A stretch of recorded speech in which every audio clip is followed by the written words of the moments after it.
सहमति हो गई। सरकार के स्तर से जितनी भी अधिसूचनाएं निकालनी थी, खासतौर पे दो चीज़ें मुख्य थी जो सरकार के स्तर से क्लैरिफाई करनी थी।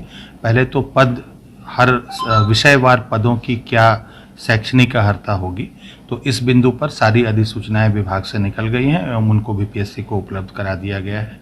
दूसरी उम्र के बारे में थी कि उम्र सीमा, जो अधिकतम उम्र सीमा है वो अलग अलग पदों के लिए क्या होगी, क्योंकि जैसे नियोजित शिक्षक हैं जो वर्तमान में कार्यरत हैं, वो जब इसमें अप्लाई करेंगे तो उनके लिए कोई अधिकतम उम्र सीमा नहीं रखी गई है।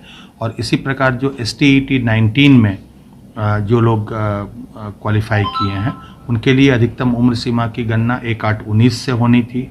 जो कॉमर्स के STET में जो लोग क्वालिफाई किए हैं उनकी उम्र सीमा 1/8/22 से गणना होनी है।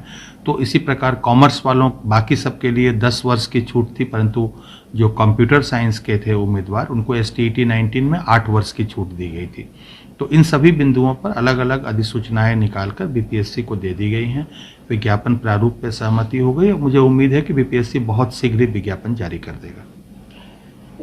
सर, ऐसा बात सामने आया था कि कट ऑफ मार्क्स के को लेकर जो था विवाद की, कट ऑफ मार्क्स नहीं होना चाहिए, कई लोगों की मांग थी, जबकि बीपीएससी को पहले से ही 68वीं बीपीएससी से लागू कर। देखिए, कट ऑफ मार्क्स विभिन्न श्रेणी के उम्मीदवारों के लिए, यानी आरक्षित श्रेणी और अनारक्षित श्रेणी के लिए क्या होंगे, इसके लिए सामान्य प्रशासन विभाग का संकल्प है और विभाग की सभी परीक्षाओं में उसी को फॉलो किया जाता है।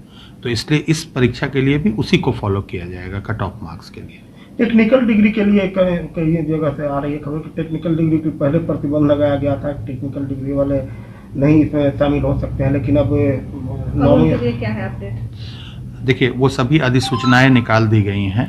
पहले जो भी क्वालिफिकेशन थी जो हमने STET 19 के वक्त दी थी विज्ञापन में, और जिस विज्ञापन के आधार पर अभ्यर्थियों ने STET 19 की परीक्षा में भाग ली थी, वो सभी क्वालिफिकेशन वर्तमान में रखे गए हैं। इसलिए जो भी STET 19 में क्वालिफिकेशंस थी, उस क्वालिफिकेशन को जो भी धारित करते थे वो इस परीक्षा में आवेदन, इसमें कोई बदलाव नहीं किया गया है, क्योंकि वो